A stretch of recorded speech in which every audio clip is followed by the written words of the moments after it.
This is the Khmer Times News. My name is Paolo Bonini, and these are your headlines. Swine fever is threatening thousands of livelihoods. A horrifying image of a mystery woman bound and gagged has appeared. And on our crime desk, cops and chiefs fall like flies, as yet more are found to be involved in illegal drugs. But firstly, our headline story. Authorities have gone on high alert in Swine province due to a widespread outbreak of swine fever. And unfortunately, of all the many and varied types of swine fever there is a strong suspicion that what is lurking in the countryside is not the usual swine fever, but the much more deadly strain known as African swine fever. It is not only extremely dangerous, but highly contagious. The Ministry of Agriculture are very active in Swine province, where many pigs have died from this disease. The officials have collected samples from the pigs' carcasses for analysis in Phnom Penh, and the Ministry of Agriculture has already started to spray disinfectant in pig farms to try and stop the death toll from rising. But the virus marches ever onwards, due to the fact that farmers have refused to bury the dead pigs and instead are selling them to local residents for meat. Even though African swine flu is not a threat to human health, very serious concerns are being raised that farmers are selling the meat of sick animals. And as to what consequences that could have is not known, but let's face it, it can't be all that good. So far, 70 pigs have died from the disease, and another 150 pigs have been discovered to be carrying it.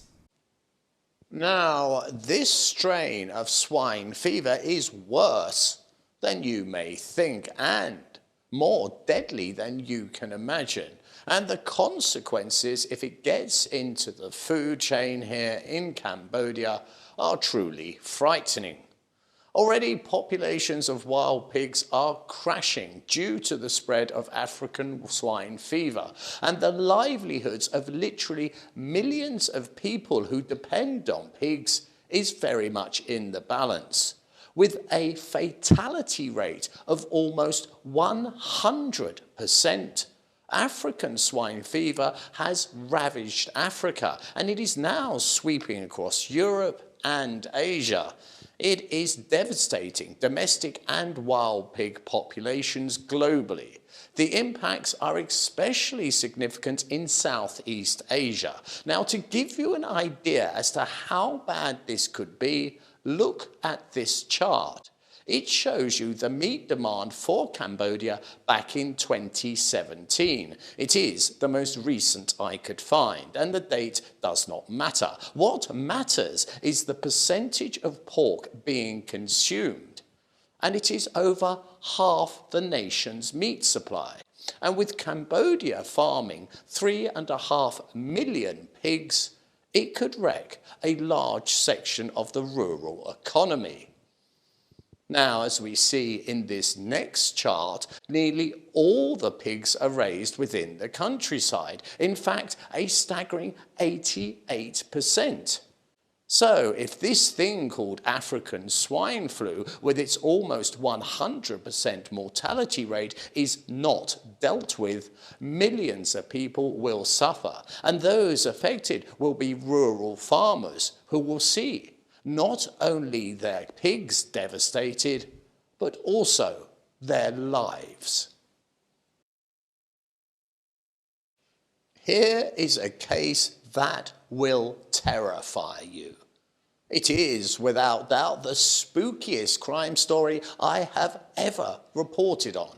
One where it seems a young lady's very life could hang in the balance. This story is worthy of a Stephen King novel. Have a look at this. It is a photo that appeared on Facebook. It is of a young woman bound and blindfolded. And to see a young lady tied helplessly only brings thoughts of kidnapping and potentially so much worse. The images appeared on Facebook, posted under the name of a video. The photos are believed to have been taken in Battambang Bong. Now, as to how that is known is not made clear. What I find personally very frightening about these images is not the front shot that you have seen. It clearly shows the young lady bound and blindfolded. It is the photo taken from the rear. But before we look at that rear photo, let's think this through. Why would someone post photos of a woman bound? Obviously, for his own gratification. But why this photo from the rear? That is even more sinister, as the abuser seems to be showing off his ability to bind someone. He is proud of his work, and he is displaying it for all to see. It is not just about the girl. He sees this as an art form, and that is really frightening. As is this kind of behavior, one is heading into the potential realm of a serial abuser or even a serial killer. If there is any update on this story, I will let you know, as this one has spooked the hell out of me. And I see plenty of images of dead bodies on a regular basis.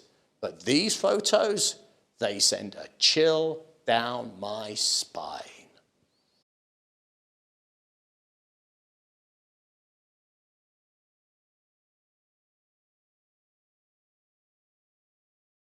In this week's Crime Desk, why the mayor of Kep was sacked, corruption and drug abuse in the police force, and a deputy commander of air defence forces was found to be getting high without even using a plane.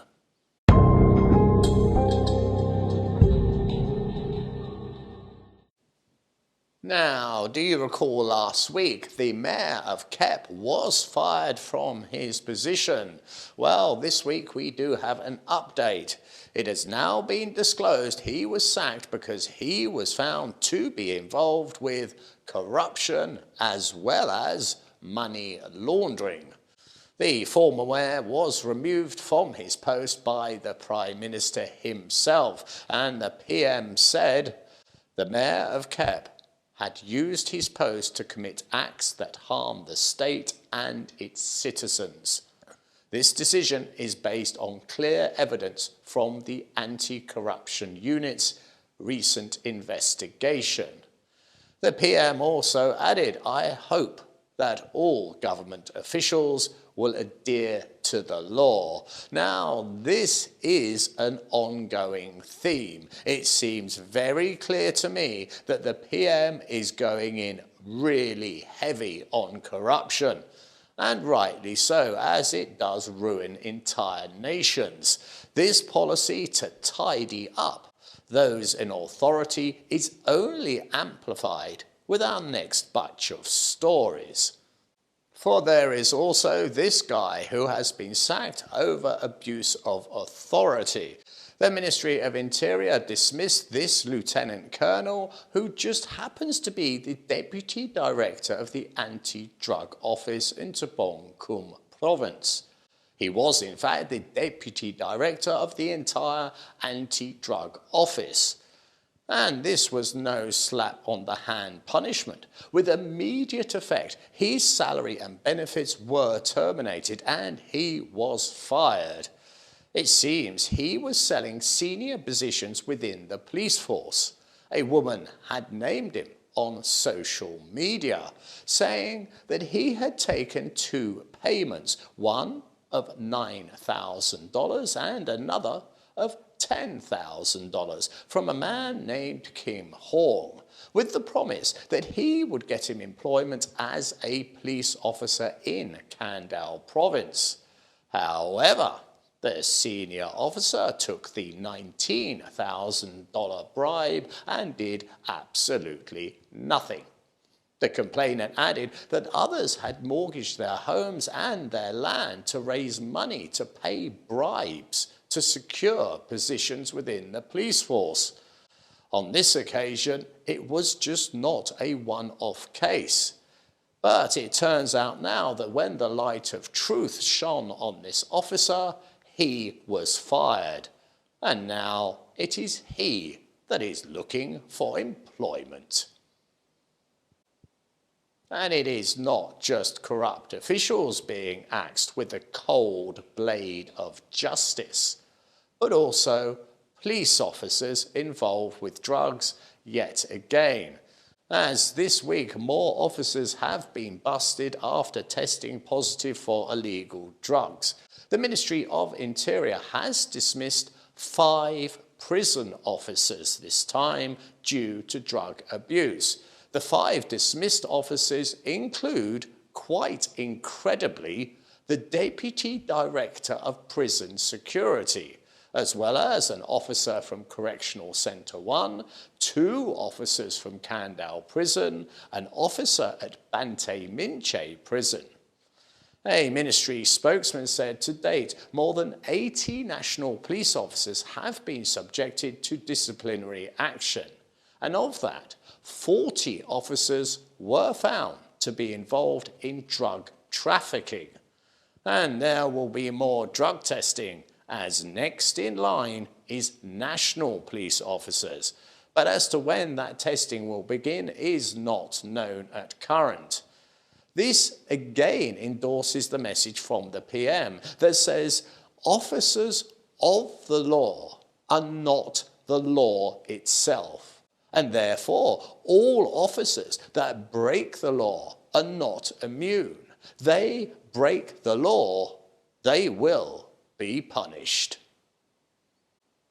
But hang on there, I have just one more for you, and this is a mind bender. For it is not just the police that are being tested for drugs and coming up positive, but also the military. And an officer has been captured.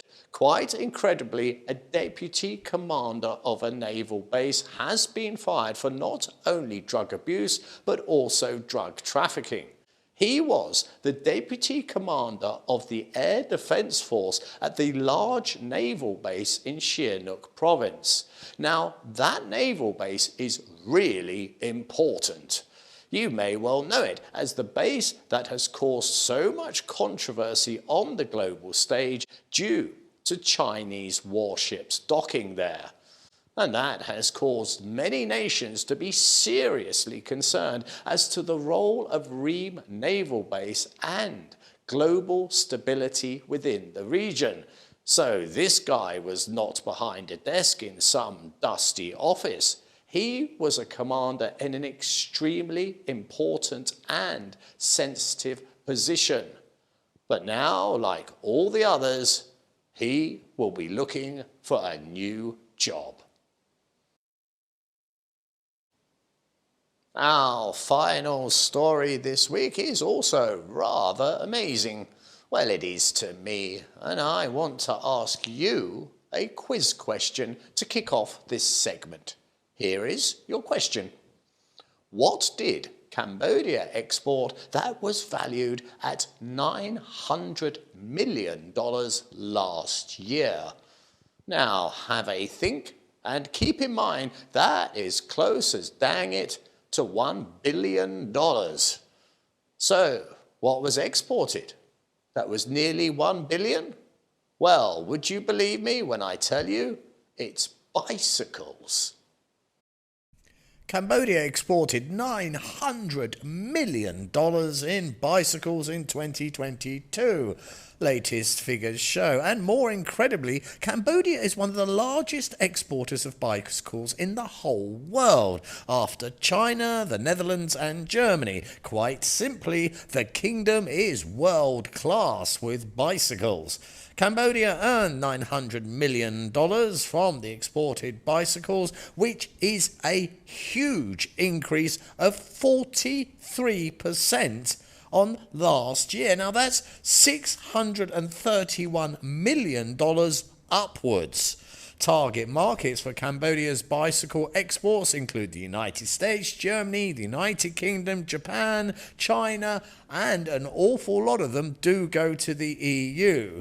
Now here's the interesting bit. The export for the top 5 exporters is worth $6 billion a year, and China gets 51% of the global market share. The Netherlands 8% at 970 million, and Germany gets 6% at 770 million. So dear old Cambodia beat Germany and is really close to overtaking the Netherlands in quality bike production. Now, I myself have only one note to add, and that is, when they produce the one bike that breaks the $1 billion threshold, I sincerely hope that they pull it off the production line, paint it gold, and stick it in a museum, because that would be really cool. It's time to have a look ahead and see what the weather has in store for us next week. Right, we've run really far over on this show, so only 3 words for this weather report. Sun, no rain. This has been the Khmer Times News. Please do subscribe and comment and stay up to date with all the breaking news by following us on both Facebook and Telegram. This has been Paolo Bonini, and that was the week that was. I'll see you next weekend for your weekly Roundup.